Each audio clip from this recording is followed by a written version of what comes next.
Satu pertanyaan sangat penting dari tragedi Pagi Buta 1 Oktober 1965 adalah mengapa para jenderal itu tidak dihadapkan kepada Presiden Soekarno?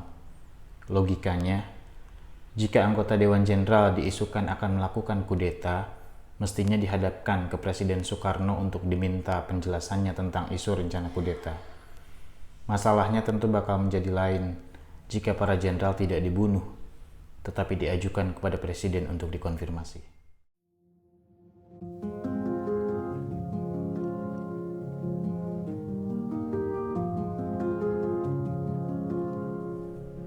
Halo teman-teman dimanapun kalian berada, jumpa lagi di channel Penghayat Diksi di segmen Mari Membaca.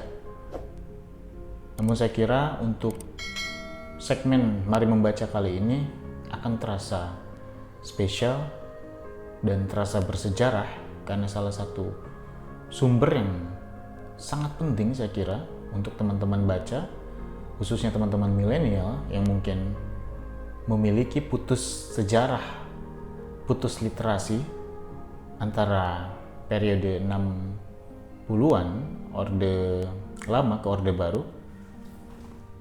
Itu perlu untuk mengetahui berbagai informasi dari berbagai sudut, sehingga akan ada sebuah kacamata bijaksana dari teman-teman untuk melihat sejarah bangsa ini secara lebih komprehensif. Buku yang ingin saya perkenalkan kepada teman-teman semua adalah buku yang mungkin jika buku ini terbit di zaman Orde Baru, itu bahkan tidak akan sampai ke meja CEO atau redaksi atau apapun itu yang berkaitan dengan penerbitan. Karena buku ini adalah buku yang secara total bertentangan dengan pemikiran dan paradigma Orde Baru. Buku apa itu? Ini bukunya.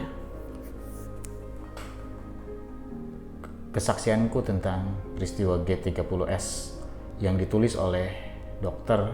Haji Subandrio.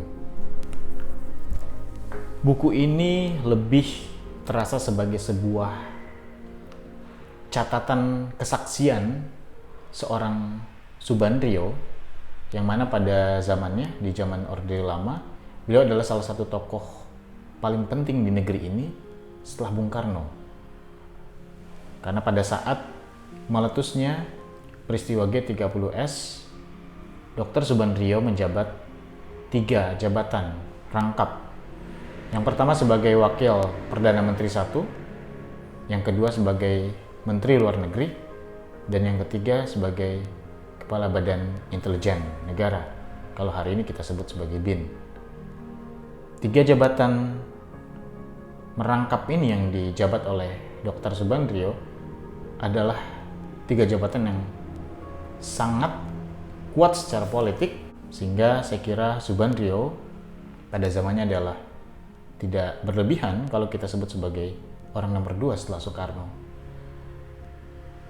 Dr. Subandrio menuliskan ini pasca dia keluar dari tahanan politik Orde Baru, kurang lebih di penjara sekitar 30 tahun karena dianggap sebagai Soekarnois sejati begitu, dan saat itu dicoba untuk dituduh sebagai tokoh yang akan memecah belah NKRI begitu, karena pemikirannya yang sangat Soekarnois gitu. Setelah sebelumnya dituduh terlibat dalam gerakan G30S, namun tidak terbukti sama sekali di mahkamah militer luar biasa begitu. Buku ini menjadi sangat penting terutama bagi teman-teman yang ingin mencari kebenaran dalam berbagai angle, karena kita tahu bahwa tidak ada kebenaran yang mutlak selain yang maha benar begitu. Selebihnya hanyalah seputar tafsir yang paling mendekati. Buku ini adalah salah satu lensa yang lain yang bisa teman-teman gunakan untuk melihat, memotret peristiwa G30S. Tentu akan menjadi lebih komprehensif setelah berbagai buku bahkan yang sempat diterbitkan secara formal oleh negara pada tahun 1990-an saya kira tentang peristiwa ini. Namun tentu membaca buku ini harus diawali dengan keterbukaan, kelapangan hati untuk kemudian mendapat atau membaca atau mengetahui berbagai informasi yang sebelumnya Anda tidak ketahui, atau bahkan akan sangat bertentangan dengan kepercayaan Anda terhadap sejarah yang selama ini Anda ketahui. Sehingga saya kira sebagai sebuah disclaimer, saya harap kalau Anda memiliki fanatisme tertentu kepada salah satu tokoh, kepada salah satu kelompok, sebaiknya memang tidak dianjurkan untuk membaca buku ini, begitu. Namun teman-teman yang memiliki kebebasan berpikir, kebebasan bernalar, dan menjadikan berbagai informasi sebagai sebuah tambahan untuk melihat kebenaran secara lebih presisi, saya kira buku ini menjadi salah satu buku yang paling penting pasca runtuhnya Orde Baru untuk dibaca.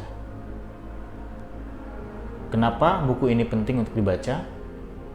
Akan saya sampaikan beberapa alasannya. Buku ini adalah buku tipis, bahkan mungkin salah satu buku yang paling tipis yang pernah saya baca, dan saya selesaikan hanya dalam waktu beberapa jam. Banyak buku yang saya baca dalam beberapa jam selesai, dan buku ini salah satunya. Ini bukan juga tentang masalah tipisnya, tapi masalah isinya yang kemudian saya tidak bisa berhenti atau tidak bisa pause karena saya curious, kalau dalam bahasa Inggris, memiliki rasa ingin tahu karena terpantik oleh informasi-informasi awal yang disajikan dalam buku ini begitu menarik bagi saya, sehingga saya terbawa untuk kemudian tanpa terasa selesai di halaman akhirnya. Buku yang setebal 80 halaman ini memuat hanya 3 chapter plus komentar-komentar. Buku ini bagi saya pribadi adalah buku yang menjadi alasan kenapa kemudian bangsa ini sampai hari ini misalnya belum bisa menjadi bangsa yang sejajar secara peradaban yang bisa diindikasikan lewat pemberdayaan sumber daya manusianya, kesejahteraan ekonominya, kesehatan penduduknya, dan juga ketentraman hidup yang bisa didapatkan oleh semua warga negara Indonesia. Saya kira dalam keseharian kita setiap hari kita bisa lihat adanya berbagai kriminalitas yang terjadi, bahkan mungkin sangat dekat dengan lingkungan kita. Saya kira itu tidak akan pernah bisa dilepaskan dari sebuah eksistensi negara itu sendiri, eksistensi hukum di negara itu sendiri, dan dialektika politik yang berkembang sampai hari ini.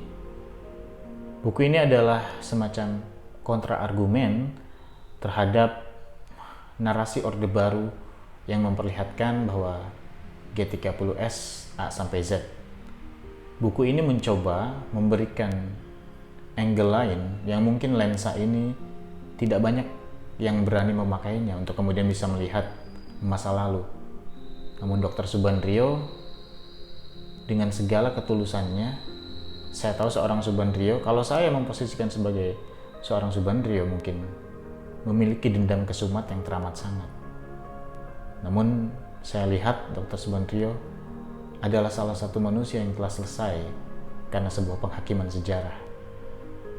Sehingga ketika ada momentum di mana kesemestaan menyelamatkannya, dia sudah hadir kembali sebagai seorang yang memaafkan atas kejamnya sebuah dialektika kehidupan, atas kejamnya sebuah propaganda politik, dan lain sebagainya. Dari buku ini, saya melihat aktor-aktor yang ikut terlibat dalam G30S adalah aktor-aktor yang mungkin pada waktu tertentu di kemudian hari adalah orang-orang yang sangat dihormati atau bahkan orang-orang yang sangat ditakuti. Pun dengan kelompok aktor yang lain yang pada zamannya adalah orang-orang yang sangat penting, namun karena adanya ekses buruk dari 1965, orang atau tokoh tersebut menjadi orang yang dalam tanda petik harus dikubur lenyapkan dalam makam sejarah. Bahkan tidak boleh ada yang pernah melihat nisan politiknya. Dan saya kira Subandrio sebagai tokoh yang sangat sentral pra maupun pasca meletusnya G30S adalah tokoh yang harus hilang dari sejarah Indonesia begitu. Dari buku ini saya kemudian melakukan sebuah kontemplasi diri. Satu hal yang saya sadari bahwa negara ini akan sangat kesulitan untuk menyembuhkan luka karena seolah-olah semua diagnosa mendiagnosa sesuatu yang lain. Sebetulnya ada luka yang begitu jelas terlihat, namun seolah-olah sudah dianggap sembuh. Pintu saling memaafkan mau tidak mau harus ditempuh dengan berbagai beratnya egosentrisme di masing-masing kelompok yang pernah bertikai. Saya kira itu salah satu jalan untuk kemudian bangsa ini bisa melangkah lebih jauh. Seperti halnya Jerman yang pernah juga terbelah antar warga negaranya. Pasca runtuhnya tembok Berlin, kemudian dia menjadi negara yang jauh lebih kuat dan mengakui pernah ada hari paling gelap dalam bangsanya, dalam konstruksi negaranya. Namun hari ini mereka lebih awas agar masalah kemanusiaan yang luar biasa seperti itu bisa dihindari. Saya kira kenapa kita sebagai bangsa tidak mencoba untuk secara bijaksana dan rendah hati melakukan hal yang sama atau mungkin jauh lebih mulia dari itu, untuk sama-sama mengakui bahwa pernah ada hari yang paling gelap di negara ini, untuk kemudian tidak lagi diasosiasikan pada anak cucu yang orang tuanya, kakeknya, uyutnya pernah terlibat langsung dalam peristiwa G30S, baik yang berada pada rezim pemenang maupun pada rezim yang kalah. Karena kedua kelompok yang bertikai ini, keduanya adalah anak-anak bangsa yang tidak mungkin secara naif kita tolak keberadaannya. Sehingga akar masalah yang saya lihat dari buku kesaksian Dr. Subandrio adalah tentang kebencian yang dirawat dan pemaafan yang belum benar-benar hadir dari setiap diri kita untuk melihat sejarah secara lebih komprehensif dan utuh.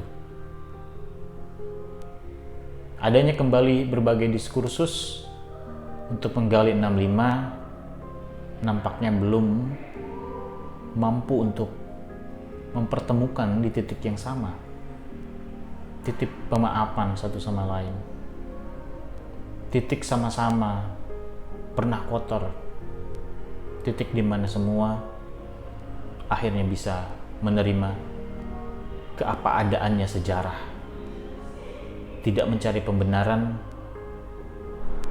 tidak mengungkit-ungkit seolah sebagai korban, karena sebetulnya semuanya adalah korban sejarah itu sendiri. Saya kira buku ini penting sekali untuk Anda baca, karena dari buku ini saya sendiri merasa bahwa Indonesia harus sembuh. Indonesia harus mampu untuk melangkah lebih jauh dari pahitnya masa lalu, dari dalamnya luka, sehingga kita bisa menjadi bangsa yang benar-benar merdeka secara total, tanpa ada lagi ketakutan, tanpa ada lagi kecurigaan antara anak bangsa, karena semua saya yakin memiliki peran yang sama untuk mengisi kemerdekaan Indonesia ini. Teman-teman, saya akhirnya kemudian kemarin berkomunikasi dengan beberapa rekan yang lain, melihat peta politik hari ini. Salah satunya adalah kenapa kebencian terus-menerus diturunkan dari generasi ke generasi. Dari satu kasus yang memiliki momentum politiknya itu kemudian diteruskan. Buku yang diterbitkan pada tahun 2001 ini juga mencoba untuk memperlihatkan bahwa peranan partai politik, peranan para politisi itu akan menjadi salah satu penentu sembuhnya bangsa ini dari berbagai luka yang belum juga diobati. Karena dalam setiap kontestasi politik, kontestasi demokrasi, politisi seringkali memperjualbelikan hari-hari gelap Indonesia, baik 65, Semanggi, Tanjung Priuk, dan lain sebagainya sebagai sebuah komoditas politik untuk membesarkan dirinya, seolah-olah bisa menuding dan seolah-olah bisa membela. Saya kira kalau politisi sampai hari ini sepicik dan sejahat itu, maka hampir mustahil Indonesia bisa sembuh dari masa lalunya dan bisa membuka tirai baru melihat langit Nusantara yang lebih cerah. Sehingga buku ini begitu memberikan dorongan agar siapapun kita yang kemudian bertikai atas nama nasionalisme, atas nama keindonesiaan, sesungguhnya hanya sebuah korban propaganda dalam layar politik yang lebih besar. Dan bahkan 65 saat itu pun sedikit pun bukanlah 65 yang terjadi karena kita sendiri, tidak. Dr. Subandrio bahkan adalah salah satu orang yang menjadi contoh kenapa dia bisa diselamatkan dan tidak jadi ditembak mati. Padahal ketika di Bandung, Cimahi, di penjara, dia sempat satu sel dengan Letkol Kolonel Untung yang memimpin pasukan Cakrabirawa yang menculik para jenderal saat itu. Untung merasa yakin bahwa dirinya akan diselamatkan, dibebaskan. Karena Untung mengira orang paling penting di Indonesia setelah Lengser Soekarno adalah orang yang juga memerintahkan Dewan Jenderal itu untuk dibunuh. Sehingga dia berpikir bahwa pengadilan terhadap dirinya hanyalah pengadilan basa-basi. Dan dia merasa sangat yakin bahwa dirinya tidak mungkin dieksekusi mati. Karena dirinya adalah bagian dari strategi besar itu yang sudah dia ketahui. Namun dia tidak utuh melihat politik propagandanya karena memang dia bukanlah seorang politisi. Dia tidak mahir melihat lensa lain kepentingan politik yang saat itu benar-benar sedang digaungkan untuk menggulingkan Bung Karno. Letkol Kolonel Untung adalah tokoh yang sangat patuh pada atasannya di militer, dan saya kira buku itu menjelaskan siapa atasan Letkol Kolonel Untung dalam historis sebelum 65, sehingga dia merasa yakin bahwa pengadilan eksekusi mati terhadap dirinya hanyalah sebuah wacana politis yang kemudian bisa diselesaikan atas kepentingan elit yang saat itu kemudian berkuasa. Dr. Subandrio saat itu berdialog langsung dengan Letkol Kolonel Untung sebelum hari eksekusinya, yang disampaikan bahwa eksekusi mati Dr. Subandrio akan menyusul beberapa hari setelahnya. Sehingga sebagai seorang manusia yang seolah-olah takdir kematiannya sudah ditentukan oleh manusia lain, tentu Dr. Subandrio merasakan sebuah kepedihan yang saya kira kita semua tidak akan pernah bisa merasakannya. Sama halnya dengan Letkol Kolonel Untung, seperti itu. Sehingga buku ini memang secara kontradiktori bertentangan dengan sejarah yang selama ini kita ketahui atau banyak sumber sejarah yang beredar. Namun hari ini saya kira dengan reformasi tidak hanya buku ini, namun buku-buku lain juga kemudian banyak yang mulai membuka lensa lain untuk melihat 65 secara lebih komprehensif. Tujuan dari banyaknya referensi literatur bukanlah untuk kemudian mendukung satu pihak atau pihak sebelahnya, tidak, tapi untuk kemudian sama-sama bijak melihat sejarah dan mulai memaafkan hari-hari yang paling gelap di negara ini. Sekali teman-teman, selamat membuka cakrawala berpikir, memperluas wawasan dengan salah satunya membaca banyak literatur apapun yang teman-teman ingin ketahui. Selamat membaca dan tetaplah bijak. Sampai jumpa di Mari Membaca yang lainnya.